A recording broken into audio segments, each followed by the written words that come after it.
रात के ठीक 8:10 थे। ठंडी हवा पूरे गांव में अजीब सा सन्नाटा फैला रही थी। सड़कें खाली थीं और दूर दूर तक बस कुत्तों के भौंकने की आवाज सुनाई दे रही थी।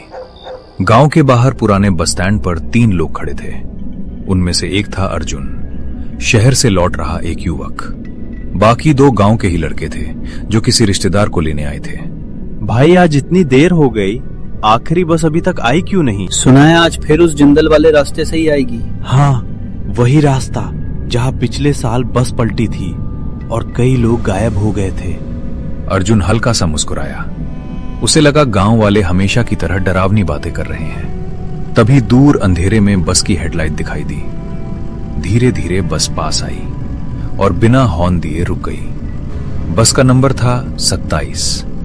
अजीब बात यह थी कि बस के अंदर लगभग कोई यात्री नहीं था, सिर्फ सामने ड्राइवर और बीच की सीट पर बैठा एक बुजुर्ग आदमी। अर्जुन बस में चढ़ गया। दरवाजा अपने आप बंद हो गया। बस चल पड़ी। कुछ मिनट तक सब सामान्य रहा, लेकिन फिर अर्जुन ने महसूस किया कि बस शहर की सड़क छोड़कर एक सुनसान कच्चे रास्ते पर मुड़ गई है। भाई साहब, ये रास्ता तो गांव वाला नहीं है। शॉर्टकट है, जल्दी पहुंच जाएंगे। अर्जुन ने खिड़की से बाहर देखा। चारों तरफ सिर्फ घना अंधेरा और दूर दूर तक कोई घर नहीं। तभी पीछे से आवाज आई, बेटा, रात के शॉर्टकट हमेशा मंजिल तक नहीं पहुंचाते। अर्जुन ने मुड़कर देखा। वही बुजुर्ग आदमी उसे घूर रहा था। उसकी आंखों में अजीब सा डर था। बाबा, आप कहाँ उतरेंगे? जहां बस खुद रुक जाए।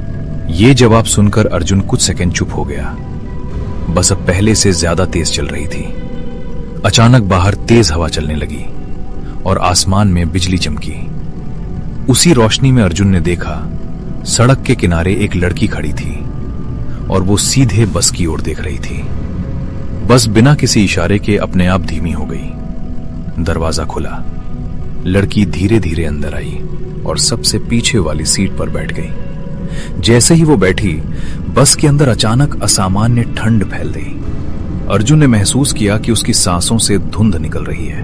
आप ठीक है? ये बस कालेश्वर जाएगी? हाँ, शायद। लड़की ने कुछ नहीं कहा, बस खिड़की से बाहर देखने लगी। लेकिन अर्जुन को बार बार लग रहा था कि वो आईने में उसकी तरफ देख रही है। करीब 30 मिनट बाद बस अचानक झटके से रुक गई। चारों तरफ घना जंगल था। ड्राइवर बिना कुछ बोले नीचे उतर गया। इंजन बंद हो गया। बस के अंदर सिर्फ 3 लोग रह गए, अर्जुन, बुजुर्ग और वो लड़की। कुछ सेकंड तक कोई आवाज नहीं। फिर बुजुर्ग ने धीरे से कहा, अगर कोई तुम्हें नाम लेकर बुलाए, जवाब मत देना। अर्जुन कुछ पूछ पाता उससे पहले बस के बाहर से अचानक आवाज आई, अर्जुन। अर्जुन का दिल जोर से धड़कने लगा। वो सीट से उठने ही वाला था कि पीछे बैठी लड़की अचानक बोली, मत उठो। बस के बाहर फिर आवाज आई, अर्जुन, नीचे आओ। अर्जुन के माथे पर पसीना आ गया। कौन है वहां? जवाब मत दो, नहीं तो वो अंदर आ जाएगा। तभी बस का दरवाजा अपने आप धीरे धीरे खुलने लगा। बाहर कोई दिखाई नहीं दे रहा था, लेकिन ऐसा लग रहा था जैसे कोई अदृश्य चीज सीढ़ियां चढ़ रही हो। और उसी पल बस की सारी लाइट्स बुझ गईं। पूरा कोच अंधेरे में डूब गया और अर्जुन ने महसूस किया उसके ठीक पीछे कोई खड़ा है। और फिर उसके कान के पास बहुत धीमी आवाज आई, अब तुम्हारी बारी है। अंधेरे में अर्जुन की सांसें तेज हो चुकी थीं। उसे साफ महसूस हो रहा था कि उसके ठीक पीछे कोई मौजूद है, लेकिन वो मुड़ने की हिम्मत नहीं कर पा रहा था। तभी पीछे बैठी लड़की धीरे से बोली, मत मुड़ो, अगर मुड़े तो वो तुम्हारा चेहरा देख लेगा। अर्जुन के हाथ कांप रहे थे। बस के अंदर अब सिर्फ इंजन की हल्की सी आवाज और बाहर बहती हवा की सीटी सुनाई दे रही थी। कुछ सेकंड बाद अचानक बस का दरवाजा जोर से बंद हुआ और उसी पल लाइट्स फिर जल उठी। अर्जुन ने तुरंत पीछे देखा। वहां कोई नहीं था। अभी यहां कोई था। जो दिखते हैं उनसे डरना नहीं चाहिए बेटा। डर उनसे होना चाहिए जो दिखाई नहीं देते। ड्राइवर वापस अपनी सीट पर आ चुका था। बस फिर से चलने लगी, लेकिन अब रास्ता पहले से ज्यादा अंधेरा और सुनसान था। खिड़कियों के बाहर सिर्फ घना जंगल दिखाई दे रहा था। तभी अचानक अर्जुन ने देखा सड़क के किनारे एक टूटी हुई बस खड़ी थी, ठीक वैसी ही जैसी वो बस थी जिसमें वो बैठा था। उस बस के शीशे टूटे हुए थे और दरवाजा खुला था। वो बस यहाँ कब से खड़ी है? जो रास्ता भूल जाते हैं वो अक्सर यहीं रह जाते हैं। अर्जुन को यह जवाब समझ नहीं आया, लेकिन उसके अंदर डर धीरे धीरे बढ़ने लगा था। तभी पीछे बैठी लड़की ने धीरे से पूछा, तुम पहली बार इस रास्ते से जा रहे हो, है ना? हाँ, क्यों? क्योंकि जो लोग दूसरी बार जाते हैं वो अक्सर लौट कर नहीं आते। बस अब पहाड़ी रास्ते पर चढ़ने लगी थी। अचानक मौसम और खराब हो गया। तेज बारिश शुरू हो गई। बिजली बार बार चमक रही थी। हर चमक में अर्जुन को ऐसा लगता जैसे जंगल के पेड़ों के बीच कोई खड़ा होकर बस को देख रहा हो। करीब 15 मिनट बाद बस अचानक फिर रुक गई। इस बार ड्राइवर सीट से उठा ही नहीं। बस खुद ब खुद बंद हो गई थी। चारों तरफ सिर्फ बारिश की आवाज। तभी बुजुर्ग आदमी धीरे से बोला, वो पास आ चुका है। कौन? जो हर रात इस रास्ते पर किसी एक को अपने साथ ले जाता है। अचानक बस की खिड़की पर किसी ने धीरे धीरे दस्तक दी। अर्जुन ने डरते डरते खिड़की की ओर देखा। बाहर कोई दिखाई नहीं दे रहा था, लेकिन दस्तक जारी थी।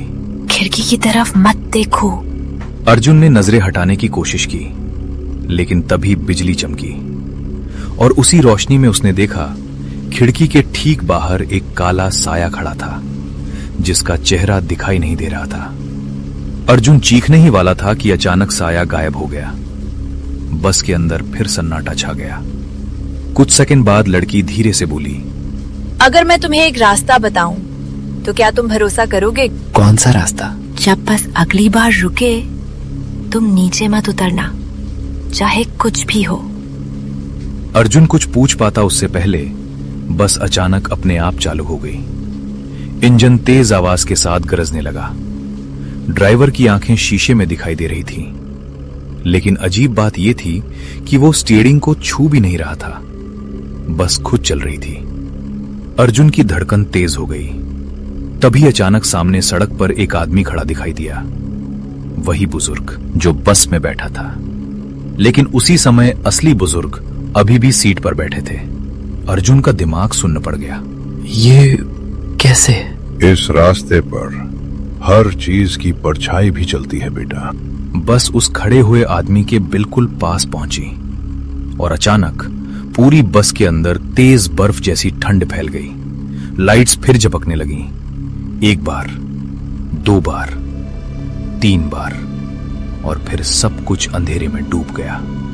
अंधेरे में अचानक अर्जुन ने महसूस किया कोई उसकी सीट के नीचे धीरे धीरे हाथ घुमा रहा है और फिर एक ठंडी उंगली उसके पैर को छू गई। अर्जुन जोर से चिल्लाया, कौन?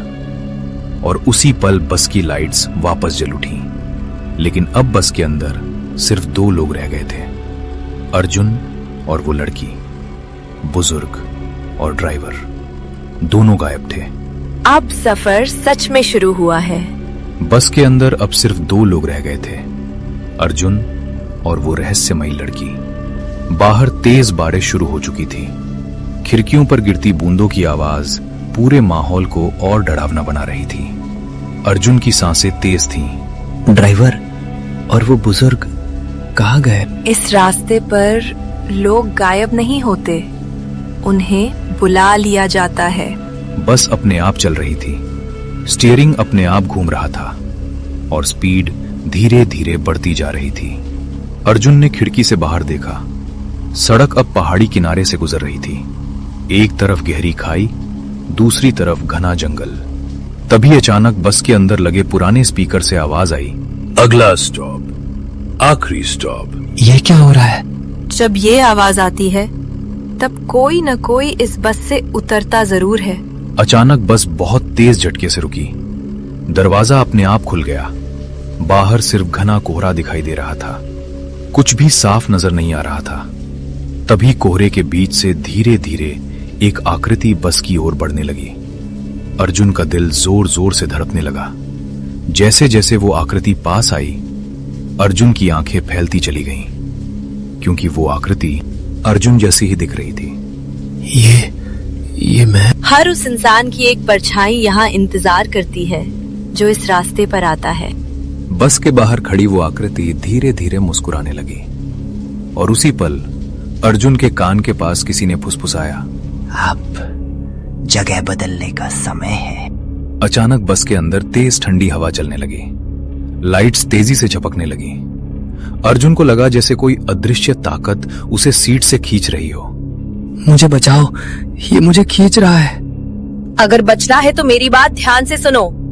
जब बस फिर चलने लगे, अगले मोड़ पर कूद जाना और पीछे मुड़कर मत देखना, चाहे कुछ भी हो।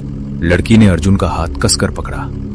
अचानक बस फिर तेज गति से दौड़ने लगी। स्पीड लगातार बढ़ रही थी। खिड़कियों के बाहर बिजली चमक रही थी। हर चमक में अर्जुन को बस के बाहर कई साए दौड़ते हुए दिखाई दे रहे थे। कुछ ही सेकंड बाद सामने खतरनाक मोड़ दिखाई दिया। लड़की जोर से चिल्लाई, अभी कूदो! अर्जुन ने आंखें बंद की और चलती बस से छलांग लगा दी। कुछ सेकंड तक सिर्फ हवा की तेज आवाज, फिर सब शांत। अगली सुबह सड़क किनारे गांव वालों ने अर्जुन को बेहोशी की हालत में पाया। उसके शरीर पर हल्की चोटें थीं, लेकिन वो जिंदा था। जब उसे होश आया, उसने तुरंत पीछे सड़क की ओर देखा, लेकिन वहां कोई बस नहीं थी, जैसे वहां कभी कोई बस आई ही नहीं थी। गांव वालों ने बताया, उस रास्ते पर कई सालों से कोई रात की बस चलती ही नहीं। अर्जुन चुप हो गया, लेकिन असली झटका उसे तब लगा जब उसने अपने हाथ में कुछ दबा हुआ महसूस किया। वो वही बस का टिकट था जिस पर लिखा था बस नंबर 27, रात 8:10 एक तरफ का सफर, और नीचे छोटे अक्षरों में लिखा था, अगला यात्री जल्द मिलेगा। उस दिन के बाद अर्जुन ने कभी रात में सफर नहीं किया, लेकिन कभी कभी तेज बारिश वाली रातों में उसे दूर सड़क पर एक पुरानी बस की हेडलाइट जरूर दिखाई देती है, जो धीरे धीरे उसकी ओर बढ़ रही होती है।